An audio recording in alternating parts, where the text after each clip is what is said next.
Welcome back, guys, to the Great Ace Attorney Adventures. Well, last episode, having brought Gina in to testify and admitting our mistake about the trial of Magnus McGilded, we witnessed Mr. Graydon and Inspector Gregson conspiring as we got the truth for the previous case out there to prove a link, while the mysterious box finally made it into the courtroom.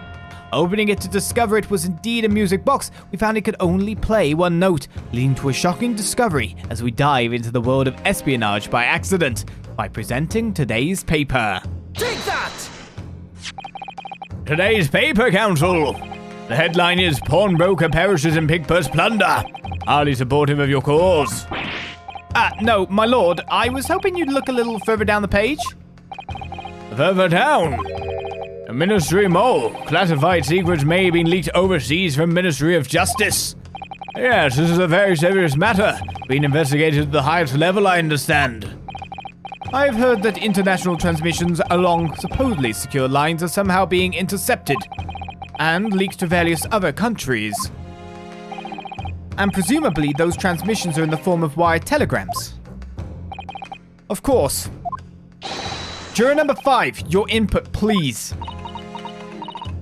Stop. Oh, me, sir? Whatever is the matter?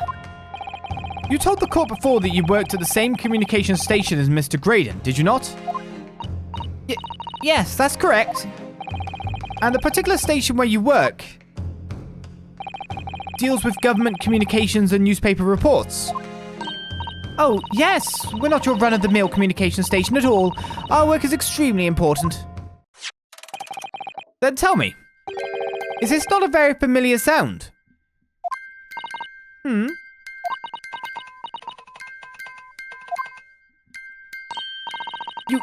You don't mean to say, is it?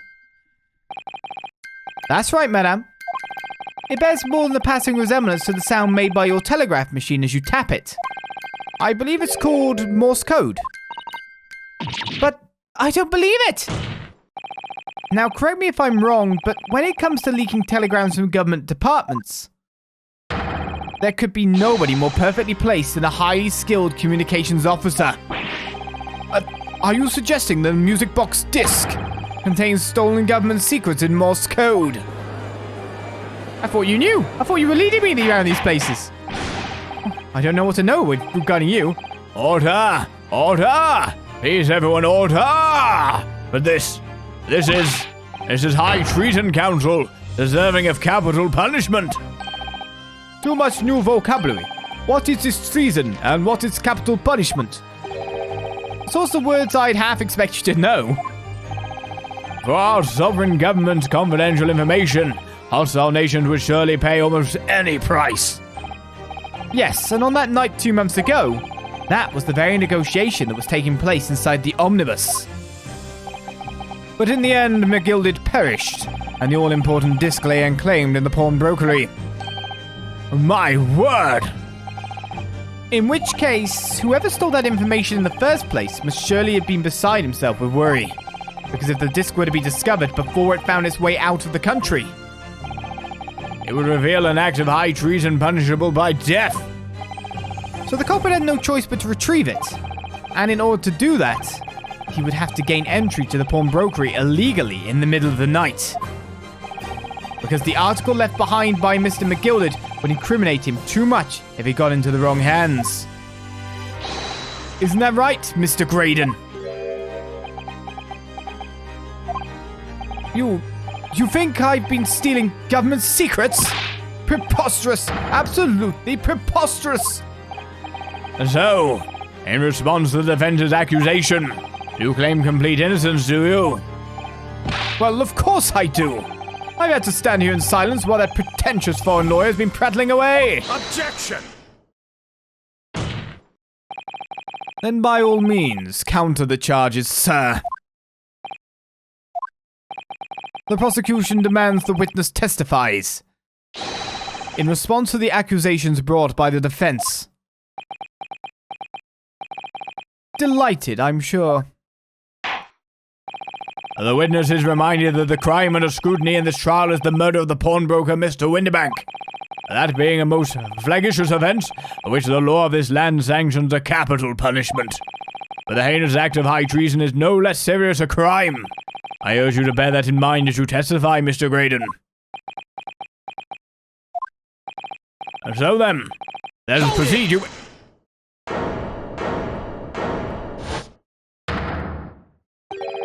gotta let us have a rabbit and pork here, Governor. We got things to say.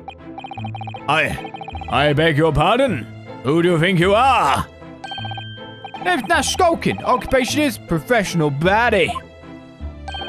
Name's Riga Skulkin, but we ain't bad enough to sell out our own motherland. That's right. We're what they call the Three Skulkin Brothers. Bad timing, fellas. Very bad timing.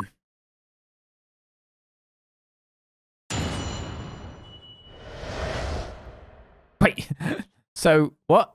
We go to Graydon instead of them? I thought we were talking to them. Graydon's counter. A mere communications officer can possibly steal confidential government information. Besides, the sounds produced by that music box aren't even Morse code. It was some low-class brickmaker negotiated with McGilded anyway, was it not? I have no relation to the man. Look, all we done is break into the graph the other night, like what we told us to do. If we'd known there was dodgy government secrets involved, we wouldn't have touched it. I love how they just incriminate him. Yeah, that was a tale of two sides, wasn't it? They had us in the first half, not going to lie. Mr. and Mr. Skulkin. What, Mr. O'Do, Governor? What's up? Do I take it that you now admit to the crime?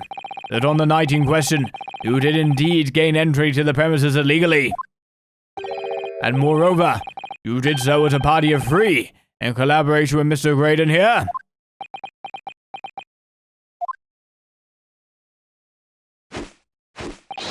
We did, Gov, we did!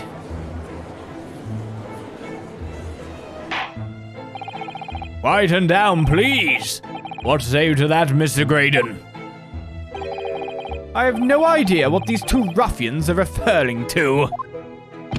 You little rotter, getting us mixed up in all this monkey business. You never said nothing about no government secrets. It was supposed to be a straight-up job. What about the geezer whose shop it was, eh? Poor old bloke didn't have to die, did he?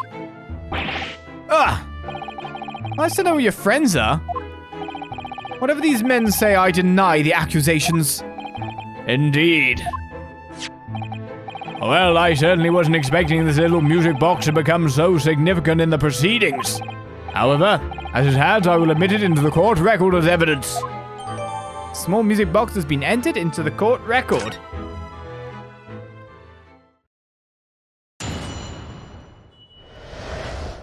Graydon's counter. A mere communications officer can possibly steal confidential government information? Well, I'd love to check this out. But I feel, at first, we just literally got a new piece of evidence, and unlike certain bits of evidence that I did not examine until literally the right time, e.g. the today's paper, we should probably actually examine the evidence that comes into our hands.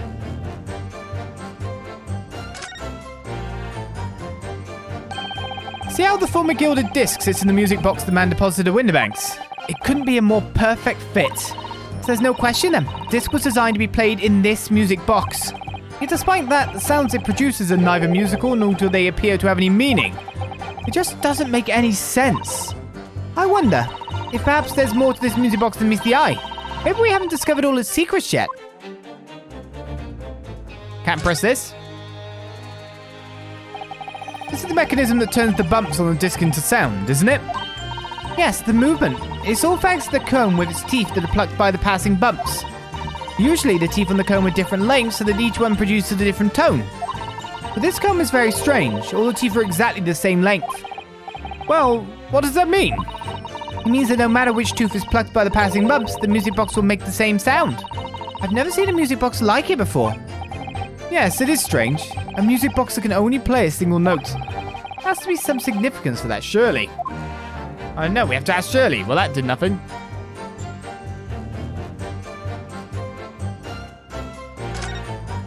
Hello. Oh! Why is it, Runo? I've just noticed something about this music box. It looks like the bottom of it opens up as well. Ah, you're right. Well, come on then. What are you waiting for? Let's open it. All right then, here goes. Look at that. There's another movement on the underside. So, does that mean you can set up another disc to play back on this side? A second disc? Yes. Yes, I think so. And it looks like the two movements are linked together. They're linked. So if you had two discs, they would both play back at the same time.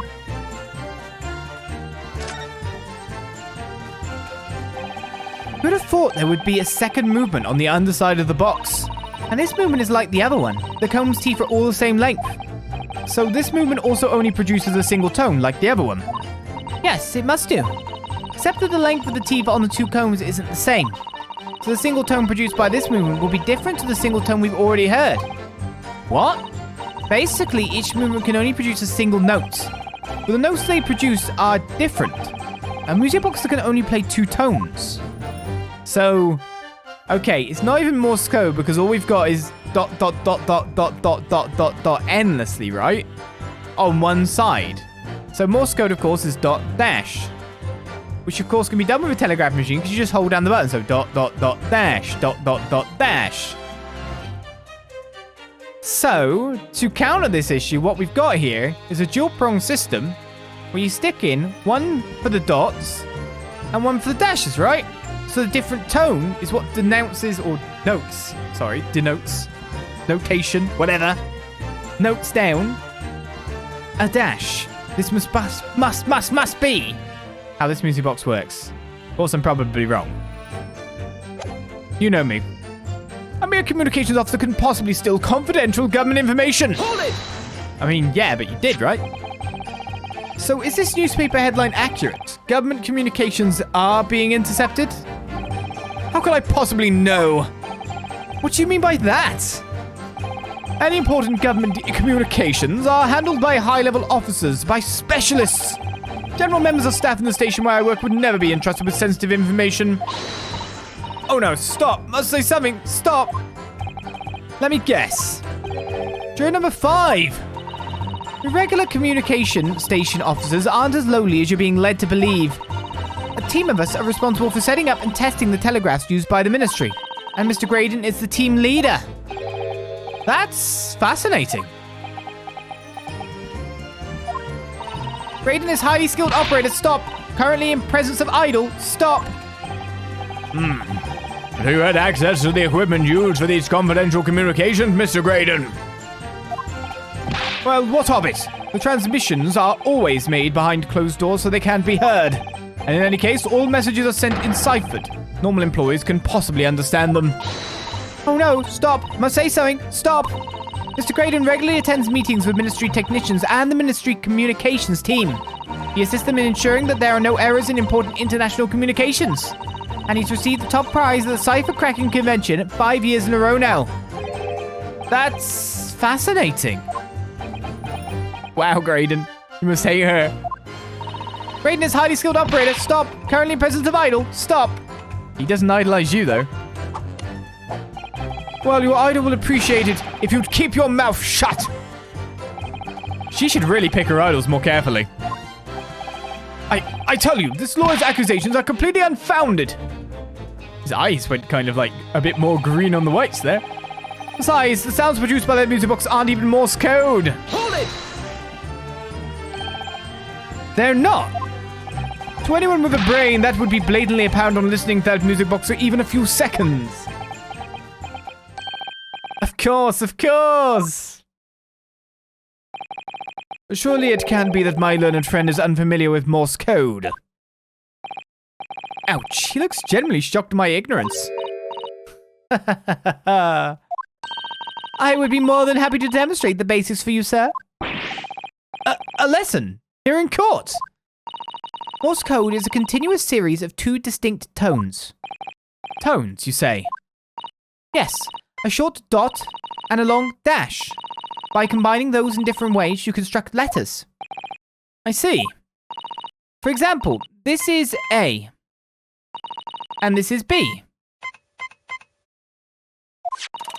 But when you listen to the sound produced by this music box, you only hear one tone, don't you? But it sounds so similar. The rhythm of it is the same in everything. But there's no discernible meaning to this apparently random sequence of sounds. As your assertion is fundamentally flawed, this is not Morse code. No! Really? You shouldn't be so surprised. What did I tell you? That music box is nothing but a worthless piece of scrap. Perhaps you might consider studying your subject matter before casting aspersions in future. Stop. Nothing to say but stop. Oh, it's so frustrating, isn't it? Iris? I mean, if the government's secrets were somehow being leaked using the music box, so many other things would slot into place so nicely. Could there still be something I haven't considered? Would it really be impossible to use this music box somehow to play back Morse code? It's definitely possible. However, do I need to somehow get hold of a second disc first?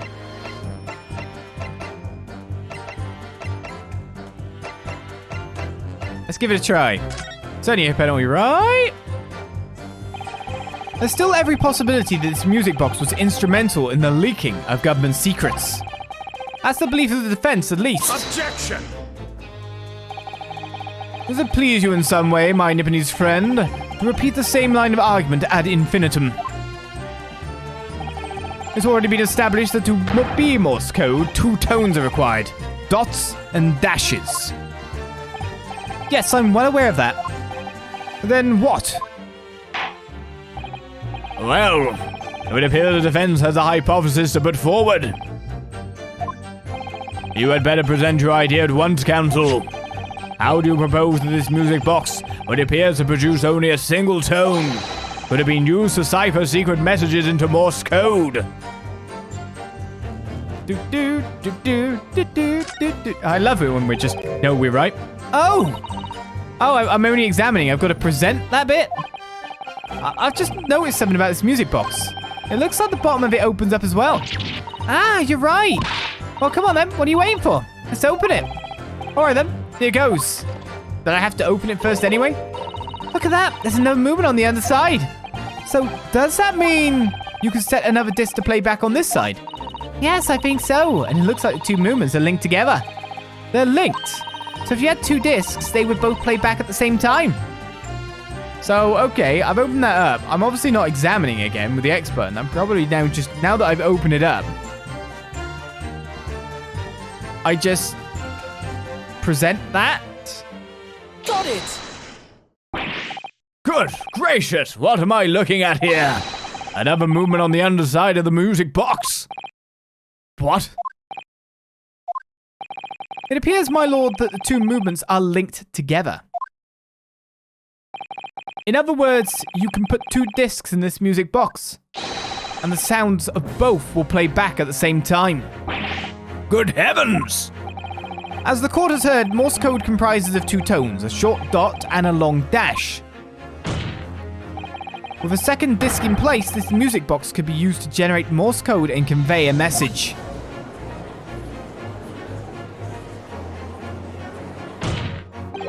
This is beyond a joke. I'm sorry. This poor excuse for a lawyer has absolutely no evidence to support his claims. Though, of course, if my learned friend were able to present the court with a second disc, that would be another matter. Well, I can't at the moment. And may I remind the court that, as the witness has pointed out, he was not the one in the omnibus with McGilded 2 months ago, striking a deal over the disc or discs.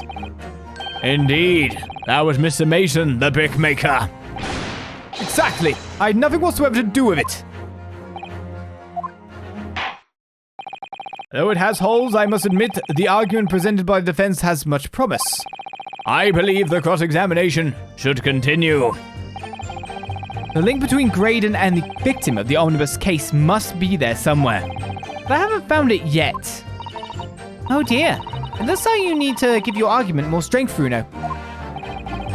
You will reiterate your testimony if you please, Mr. Graydon. If I must, do I maintain exactly what I did at the start of this pointless cross-examination. was some low-class brickmaker negotiator in McGilded anyway, was it not? I've no relation to the man. Hold it! So 2 months ago in that omnibus, McGilded killed the brickmaker and stole the disc. Mr. Mason was a single man with almost nothing to his name. It seems he lived in an artisan quarter some years ago, but people there remember little about him. That doesn't make much sense though, does it? How would a humble brickmaker come to acquire secret government information? How indeed? There must have been somebody else involved behind the scenes in all of this.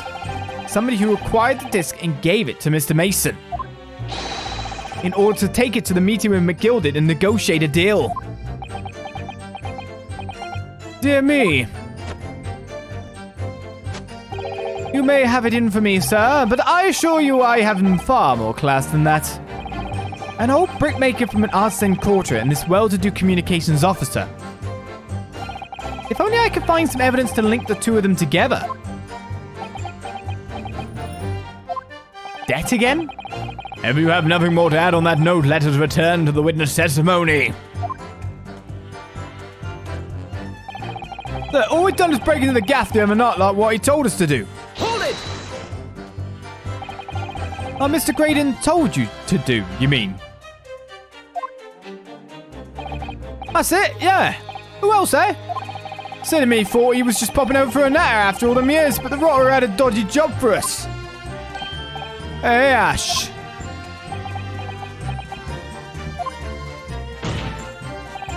Let me stop you there, Mr. Skulkin. After all them years, you say? Do you mean to tell me that Mr. Graydon is an acquaintance of yours? We're a sociable kind of baddies, you know? Sure, let's say Graydon's an old China. Do you remember something of this? Excuse me. Is something wrong, Mr. Skulkin? No, the other Mr. Skulkin. What? Who, me?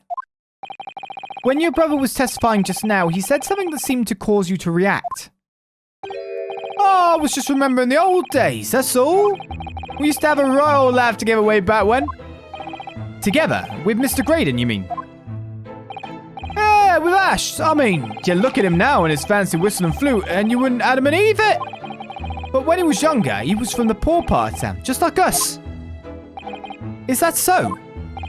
Well, he was always a leery one. He had the brains, he had the savvy. Always coming up with smart ideas like what would never have gone through our heads. God blimey, ain't that the truth? Remember Milverton and Skulkin's milk run? That was a corker, eh? Save it until after the trial. Your reminiscing has no place in this courtroom.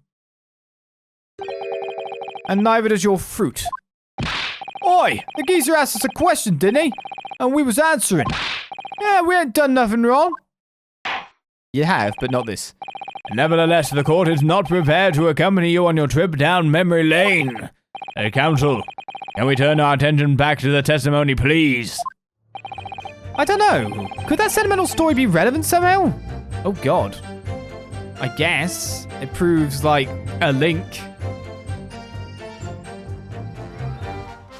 I mean, I guess I'll go with it. It's always better to have more testimony. I don't think there's ever been a time that we've added testimony and it's been wrong. In any Ace Attorney game? My lord. Yes, counsel. The brother's last sentimental statement could hold vital information relating to this case. Very well, counsel. I will permit the brothers to supplement their testimony with that detail. Briefly, I hasten to add. Say no more. Skulkin's never skulkin'. Milverton and Skulkin's milk run. God, them were the days. We missed a statement here. I don't even know what's going on anymore. Hold it! I'm sure I'm going to regret asking, but what exactly was that? Some kind of business? Just a little scheme we had going back when we was youngsters. A bit of fun, really. Delivering fresh milk to the locals. That's what it was all about.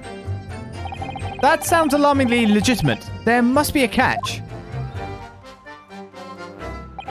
I suppose since we're here, I should ask them to elaborate, but on what? The business model? The business name? I mean, all of it, surely. Aha! It even says, hold it, press.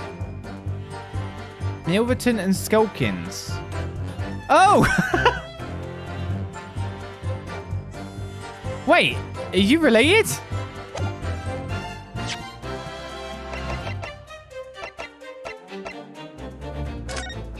Mason Milverton, male. Who are you reminiscing about? Ashley Graydon? Or Mason Milverton?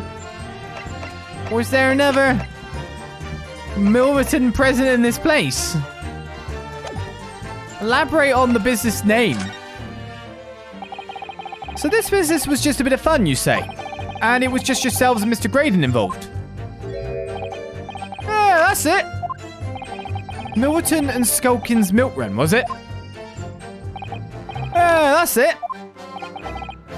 And where did the Milverton part come from? All right, I thought clever clogs like you'd have worked that one out. That's his... Enough of this. How much longer are we expected to listen to this drivel? I don't... Let me guess, you don't accept anything these two witnesses are saying. Tell me, why is it that it was only at the mention of the name Milverton that you decided to interject? Because well... It wasn't the happiest of homes that one came from. Yeah, his old man was struggling for money so much, his wife walked out on him. She took the name Graydon then, see? But Ash will always be Milverton to us. Milverton? So that used to be your surname, did it? Of course not, this is all bunkum. I've been a Graydon since I was born. I look on your stick. Do you really think you can rely on the testimony of these two thieves? You're a communications officer attached to the civil service. As such, your personal details would have been thoroughly checked at the time of your appointment. It would be a very simple matter indeed to subpoena those records, Mr. Graydon. Ah! Well, it would appear that Mr. and Mr. Skulking's testimony has been reliable, for once. You were born Ashley Milverton, then. Is that correct? Very well. Yes.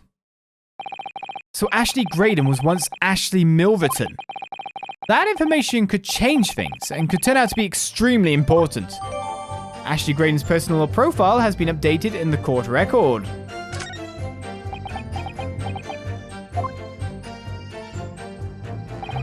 All of a sudden, we seem to be up to our necks in a serious matter of national security. Although all this talk about interception of secret government messages is still just conjecture at this stage. Would explain a number of things though, wouldn't it? The negotiation Guinea overheard at the omnibus 2 months ago and the break-in at Windybanks. But the trouble is, it wasn't Mr. Graydon in the omnibus with Mr. McGill did. No, that was Mr. Mason, the brickmaker who was so horribly murdered. If only there was some link between the two men somehow. Well, we've got it now. I know, but Mr. Graydon's testimony seems to be as watertight as ever. I wonder if the key to us making headway with the cross-examination here could be those two brothers. Ain't it always? So I think it's time to skip forward a little bit here. Some low-class brickmaker negotiating with Mr. McGill anyway, was it not? Magnus. I've no relation to the man. I mean, we now literally have you having a relationship. So what do I present? I can't present the personal profile. So I guess it's finally time to load up Mr. Sutter's work. So basically, I want to use this because it's got Mason's Milverton's name in it. I'm pretty sure. Let me think. Yeah, it's gotta be. Objection! Let's go for it. Mr. Ashley Milverton. Right on the money. Couldn't do people, had to do evidence. Tell me, why did you try to hide your former name from the court? Because I haven't gone by that name for years. It means nothing to me. No, I don't think that's the real explanation at all. The truth is, you had a reason to hide that name. Explain yourself, please, Counsel. I have here the notes from the omnibus case, my lord. And as we all know, the victim, the man who we now understand to have been negotiating with McGilded. Yes, Mr. Mason, the brickmaker. That's right. Only Mason wasn't his surname at all. It was his given name. His full name was Mason Milverton. Milverton? Do you mean to say Saints alive? Mr. Ashley Milverton, is it not the case that the brickmaker, Mr. Mason Milverton, was your father? Well, at a right bombshell point where we prove a straight-up link between Ashley Graydon and what seems to be his dad. The path of illegal government secrets is now laid bare for all to see. We continue next time on the Great Ace Attorney Adventures to see where this takes us, because this is a serious crime. Capital punishment, after all. I'll see you guys then for more. Bye-bye.